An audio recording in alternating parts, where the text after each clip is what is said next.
더마카와 함께 시선 집중의 문을 열겠습니다. 어서 오세요. 네, 안녕하세요. 더마카입니다. 나는 원희님이 간만에 버스 타고 출근하면서 유튜브 참여합니다. 좋네요. 라고 해주셨네요. 네. 그리고 3209님 드디어 10년 만에 전세 대출 다 갚았습니다. 오, 박수. 박수. 네. 타지에서 축하드립니다. 올라와서 네. 취업하고 친구 동료들에 비해서 저축도 못하고 나가는 돈에 생활비에 오르는 물가까지 많이 속상했거든요. 네. 그래서 이번에 월급 들어오면 가장 먼저 예금을 해보고 싶습니다. 부모님 도움 없이 혼자서 전세 대출을 차근차근 갚아온 저에게 오늘은 장하다고 칭찬해주고 싶어요. 아, 정말 장하십니다. 그리고 전세자금 다 상환했으면 그게 저축이죠, 뭐. 그런 거 아니겠습니까? 그렇죠. 네. 이제 내 돈이니까. 그렇죠? 네. 아, 3209님 격하게 축하드립니다. 네.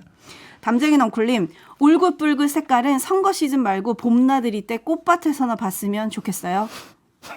아, 선거가 얼마나 중요한데요. 네, 내일부터 이제 본격 선거 운동이라고 오늘 조간 어디에 보니까 알록달록 색칠해지고 있는 차를 또 조명했더라고요.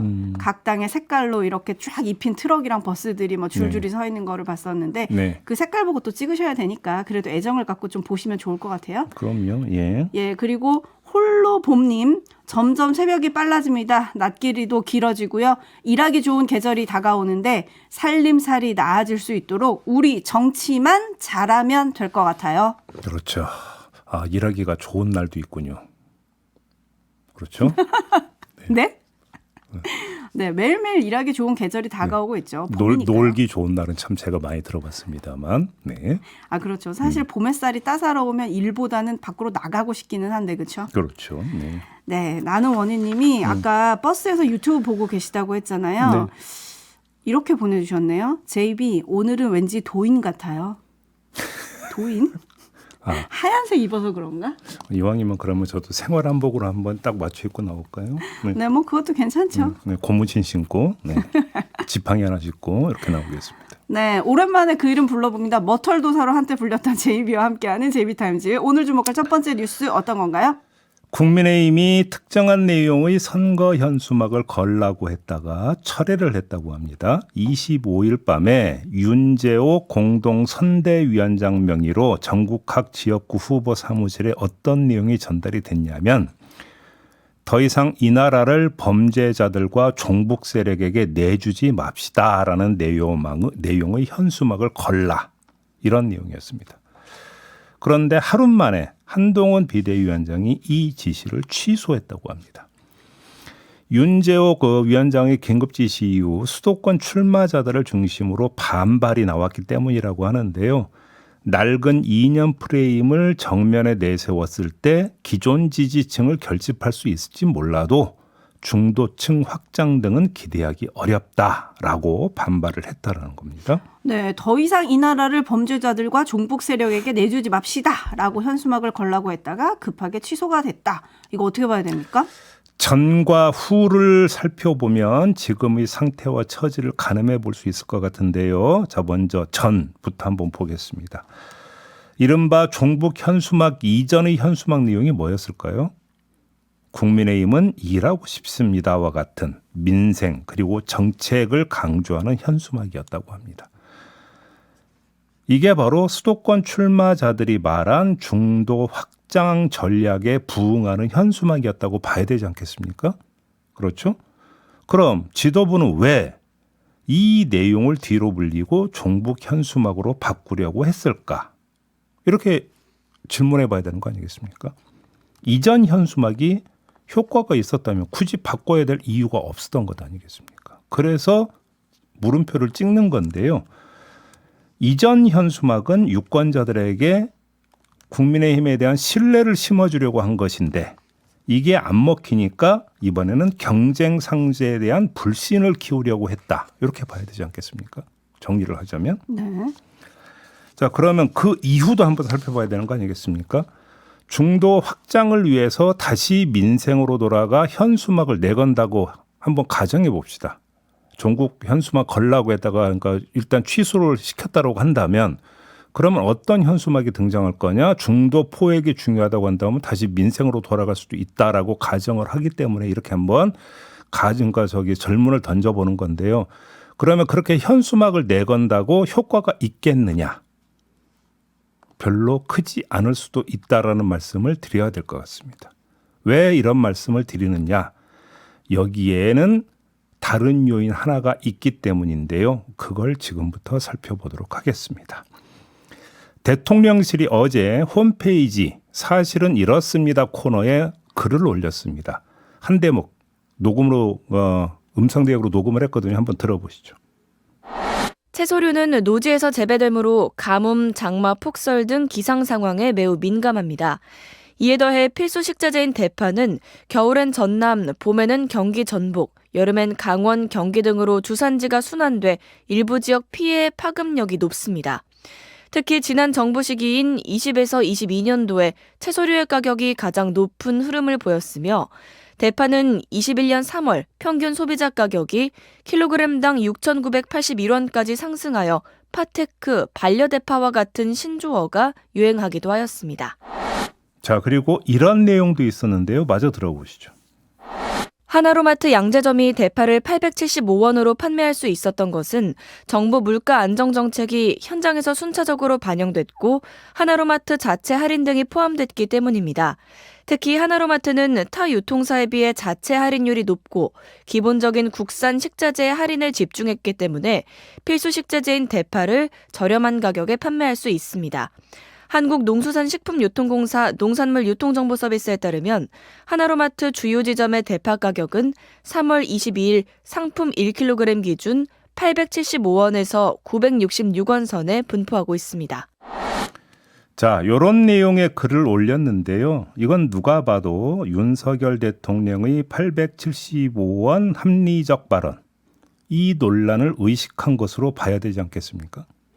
네, 그렇기는 한데 지금 이게 국민의힘 현수막하고 무슨 상관이 있습니까? 국민의힘이 중도 확장을 꾀하기 위해서 다시 민생을 강조하는 모드로 돌아간다고 하더라도 이 건 하나가 다시 블랙홀이 될 수도 있다라는 점을 지적하기 위해서입니다. 이 논란의 핵심은 어떻게 대파 한 당 가격이 875원이 될 수 있는가, 이 부분보다 어떻게 그 가격을 지금 시장 상황이 이런데 합리적이라고 말할 수 있는가, 바로 이 부분 아니겠습니까? 여기서 나올 수 있는 게 뭐냐면 메시지 관리 부분입니다. 고공에서 이런 논란이 일고 있는 상황에서 지상에서 민생 관련 현수막을 내건다고 그게 효과가 클 수 있겠느냐, 저는 이 점을 제기하고 있는 건데요. 전략적 메시지 관리, 이게 제대로 되고 있는 건지 이걸 좀 돌아볼 필요가 있다, 이런 말씀을 드리겠습니다. 네, 오준호 님도 바로 그 부분을 지적을 해주셨어요. 아니, 대파값이 높다고 또는 낮다고 뭐라 하는 게 아니잖아요. 라고 해주셨고, 데이지 님은 대파가 일파만파라고 촌철을 날려주셨는데요.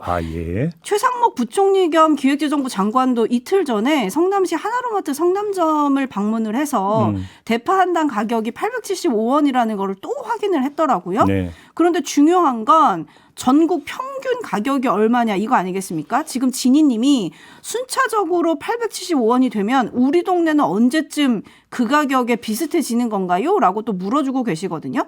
저희가 이제 이 문제를 최초로 제기를 할 때 제가 이런 말씀을 드렸어요. 그러면 875원의 그 대파 한 당 가격이 합리적이라면 그러면 그거보다 훨씬 높은 가격은 비합리적이라는 얘기인데 왜 비합리적인 상황을 그럼 관리를 못하고 있는 거냐. 제가 이 점을 그러니까 지금 물어보고 제기하지 않았습니까? 그리고 아마 다수의 국민들은 바로 그것도 함께 저는 묻고 있다고 생각을 합니다. 그런데 이 점을 좀 돌아보라는 부분을 말씀을 드리는 거고요. 두 번째는 이 부분에 그게 아니다라고 계속 이야기를 하면은 그 자체가 프레임이 짜여 있는 거예요. 그러니까 이 틀에서 계속 논란이 전개가 되는 건데 그러면 그것이 여권이나 여당의 입장에서 선거 전략상 도움이 되겠느냐, 저는 이 점을 한번 물어보고 있는 거다, 이 말씀입니다. 네, 정경수 님이 그런데요. 소비자 가격이 875원으로 하면요.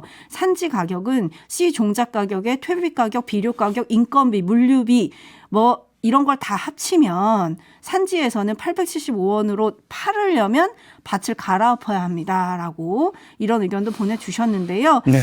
그리고 지금 처음에 저희가 지금 여당 현수막 얘기로 시작을 한 거잖아요. 그렇습니다. 배지희 님이 출근길에 이런 제보를 보내주셨습니다. 출근길인데요. 여당 현수막 바뀌었습니다. 병원 지역 차이 해결. 이게 붙었네요. 그러니까 민생 부분으로 가는데 그게 이제 물가가 아니라 의료 문제로 갔다. 네. 이런 이야기가 되는 겁니까? 네, 반면에 알권리님 저희 동네는 아직도 일하고 싶습니다가 걸려 있습니다. 네. 이렇게 보내주셨습니다. 병원 관련해서는 이따가 조금 또 관련 뉴스가 있으니까 거기서 좀 이야기를 좀 하도록 하지요. 네, 저희가 지금 여당과 정부 여당의 전략적 메시지 뭐 이런 거 얘기했잖아요. 네. 그러면 야당에서는 지금 탄핵 운운을 하고 있는데 이거를 또 한동훈 비대위원장을 비롯한 여당 인사들이 강하게 비판을 하거든요. 그렇습니다. 야당의 전략적 메시지 관리는 어떻게 평가해야 됩니까? 그러니까 지금 야당 같은 경우는 어차피 총선 전체를 관통하고 있는 게 심판 정서라고 보고 있는 거 아니겠습니까? 그래서 심판 정서를 계속 자극해 들어가는 그런 화법을 구사하고 있다. 이렇게 이해를 하면 되겠죠. 문제는 거기서 이제 수위 조절을 얼마나 기민하게 잘 해내갈 것인가. 이게 먼저 결국은 관전 포인트다. 이렇게 봐야 되지 않겠습니까? 네, 그래서 민심을 흔드는 게 무엇일지 저희가 3부에서 여론조사 전문가 두 분과 함께 또 살펴보도록 하겠습니다. 네. JB타임즈 다음 주목할 뉴스는 어떤 건가요? 전북 전주을에 출마한 이성윤 민주당 후보가 KBS 전주전국이 주최하려던 방송토론회 불참을 선언을 했습니다. 이성윤 후보가 기자회견을 통해서 밝힌 그 이유가 있는데요. 들어보시죠. 윤석열 정권의 언론 장악 행태가 상상할 수 있는 수준을 넘어 국회의원 후보자의 공약을 칼질하는 상황까지 이르렀습니다. KBS 방송 토론을 앞두고 저의 첫 번째 공약인 김건희 종합특검이 아닌 김건희 여사 종합특검으로 자막을 변경하여 방송하겠다는 통보를 받았습니다. 공약 이틀막으로 규정합니다. KBS 박민 사장에게 재발방지 대책을 포함한 대국민 사과 입장을 밝힐 것을 촉구합니다. 진상조사와 대국민 사과가 진행되기까지는 KBS 방송 토론을 전면 보이콧하겠습니다. 네, KBS도 입장이 나왔죠? 그렇습니다. 입장문을 내놨는데요. 이제 간단히 정리하면 방송 토론에 나갈 때 후보별로 공약을 이제 2개씩 자막으로 흘려주려고 그랬고, 그래서 이제 자막 문구가 이제 논의가 돼야 되지 않겠습니까? 거기서 그 가운데 하나로 이상윤 후보 측에서 김건희 종합특검 이걸 제시를 했는데 KBS 측에서 김건희 여사 종합특검으로 바꿔서 제막을 내보내는 통보를 해왔다. 이게 이상윤 후보의 주장인데 KBS의 주장은 약간 결이 다릅니다. 일단 그런 의견을 보낸 건 맞지만 최종적으로 자막을 달지 않는 것으로 협의를 마쳤다. 그런데 돌연 이성윤 후보 측에서 불참을 통보를 한 거다. 이런 입장을 어제 내놨습니다. 그러니까 김건희 종합특검이 아니라 김건희 여사 종합특검으로 자막을 내보내는 게 어떨까요라고는 실무자선에서 이야기가 오간 건 맞는데 계속 이것을 강권했던 것도 아니고 그냥 밀어붙였던 건 아니고 협의 과정에서 이견이 있어서 안 달기로 했다라는 거거든요. 그러면 KBS 측의 주장은 그럼 굳이 불참까지 할 이유는 없는 거 아니냐. 이걸 이제 바탕에 깔고 있는 건데 네. 또 경쟁자인 강성희 진보당 후보 같은 경우도 검증을 피하려고 하는 거 아니냐. 이상윤 후보가. 이렇게 또 지적을 하고 나왔어요. 이 점에 대해서는 아마 우리 촌철님들이 평가를 하실 것 같으니까 평가를 맡기도록 하고 제가 주목해서 봤던 것은 KBS 측의 다른 설명입니다. 어떤 거냐면 진행자가 방송 용어 순화를 위해서 요청한 것일 뿐 일방적인 통보도 아니었다. 이게 하나의 지금 설명이고요. 네. 두 번째는 어떠한 가이드라인도 없다. 이 후보에게 토론회에 나와서 어떠한 표현이든 자유롭게 하라고 안내했다라는 설명이 두 번째입니다. 여기서부터는 후보 간 선거의 문제가 아니라 언론의 영역으로 국한해서 한번 좀 말씀을 드려보고 싶은데요. 짚고 싶은 게 두 가지가 있습니다. 첫째, 방송 용어 순화라고 하는 이야기가 지금 나왔습니다. 그러면 김건희 특검을 김건희 여사 특검으로 바꾸는 것이 용어 순화다. 이런 이야기가 되는 겁니까? 여사를 넣고 안 넣고 하는 게 거친 표현과 순화된 표현을 가르는 기준이 되는 겁니까?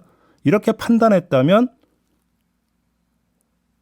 여기에는 지금 특정한 가치 판단이 개입돼 있는 것이다라고 볼 수밖에 없습니다. 첫 번째. 두 번째, 어떠한 가이드라인도 없다고 주장을 했는데 그러면 선방위가 여사를 뺐다는 이유로 행정지도를 내린 조치는 우리는 전혀 고려하지 않는다라는 얘기가 되는 거겠죠. 그렇게 해석을 하는 게 맞겠죠. 그러면 굳이 여사를 넣어야 된다고 또 그렇게 주장하고 나올 이유가 뭐가 있었을까라는 또 이런 반문도 성립이 되는 거거든요. 이 점을 말씀을 드리고 싶은 겁니다. 네, 이거는 판단은 우리 국민인 촌철님들께 맡기겠습니다. JB타임즈 다음 주목할 뉴스는 어떤 건가요? 한덕수 총리가 어제 의료계와 교육계 인사들을 만난 뒤에 이렇게 자평을 했는데요. 들어보시죠. 당초에 저희가 1시간 계획을 했었습니다만 거의 2시간 15분 정도 의료계가 지금 직면하고 있는 모든 문제에 대해서 허심탄회하게 얘기를 많이 했습니다. 그리고 우리가 이런 회의가 굉장히 유익하다고 생각을 해서 이 회의의 구성 멤버들이나 이런 것도 더 좀 확대를 하고 해가지고 이러한 그 대화를 계속 좀 이어가도록 합의를 했습니다.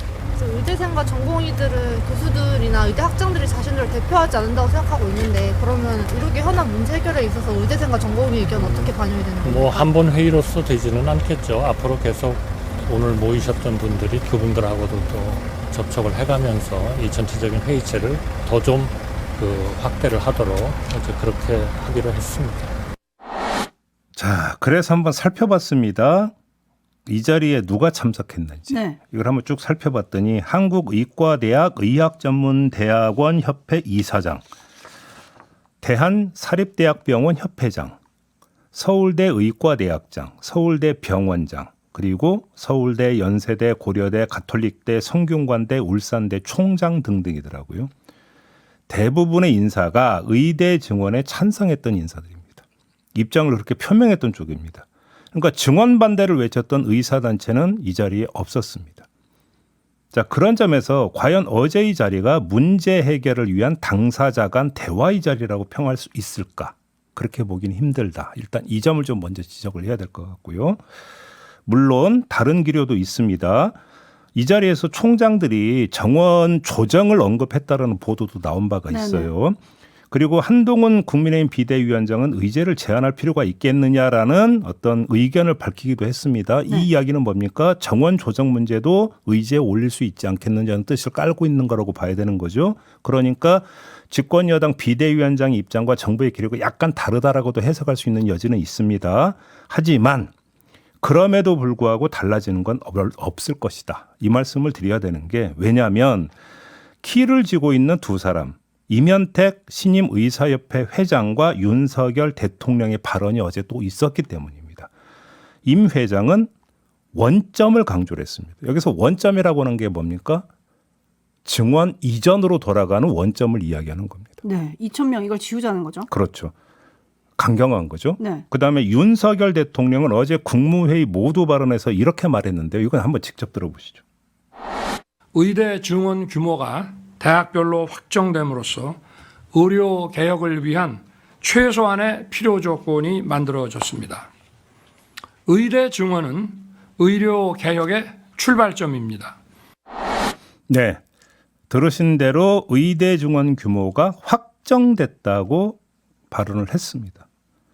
정리하면 뭡니까? 요지부동 임전무퇴인데 이런 상황에서 대화가 진행이 될 수 있겠느냐라고 하는 문제는 당연히 제기될 수 있는 거 아니겠습니까? 그래서 드리는 말씀입니다. 네, 그런데 어제 대통령이 참모진에게 의료계를 향해서 내년도 의료 예산을 함께 논의할 것을 제안해라 이렇게 지시를 했다. 요거를 좀 조명하는 언론도 있었고요. 네. 또 안철수 의원이 의료계 인사들과 비공개 면담을 한 뒤에 2,000명 의대 증원 정부안을 재검토하고 과학적 근거와 데이터를 통해서 산출하자 정부에 또 제안을 했어요. 네. 요런 게 조금 움직임을 가지고 조금 달라질 수 있는 거 아니냐 이런 기대도 좀 있는 것 같던데요. 그러려면은 지금 그 정책의 최고 결정권자인 대통령이 이제 생각을 바꿔야 되는 거 아니겠습니까? 근데 어제도 이런 이야기를 했다고 지금 제가 방금 전해드리지 않았습니까? 확정이라는 단어를 썼다라는 것입니다. 그러니까 지금 정책 의지를 바꿀 기미가 보이지 않는다라는 것이죠. 그래서 드리는 말씀입니다. 네. 마무리하죠. 더마카 수고하셨습니다. 고맙습니다.